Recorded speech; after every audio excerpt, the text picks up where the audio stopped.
Welcome back to my channel. তো আজ ছিল স্যাটারডে মানে শনিবার, সে কারণে আমি বড় ঠাকুরের মন্দিরে একটু পুজো দিতে বেরোলাম। তারপর আসলাম এই মন্দিরে। তো এখানে কৃষ্ণের পুজো হচ্ছে, শ্রীকৃষ্ণ রাধা গোবিন্দের পুজো হচ্ছে।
পুজোতে একটু ঠাকুমা সবাইকে তিলক দিচ্ছে, তো আমরাও বললাম আমাদেরও একটু দিয়ে দাও।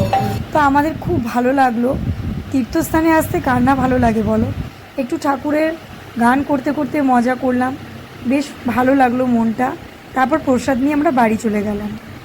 এটা আমাদের বাজারের পুজো, এটা বাৎসরিক পুজো, প্রত্যেক বছর হয় এবং প্রচুর প্রসাদ দেয়, খিচুড়ি দেয়, ফল প্রসাদ দেয়। তো আমরাও সেই কারণে ওয়েট করছি যে পুজো শেষ হলে প্রসাদ নিয়ে বাড়ি যাব। প্রসাদ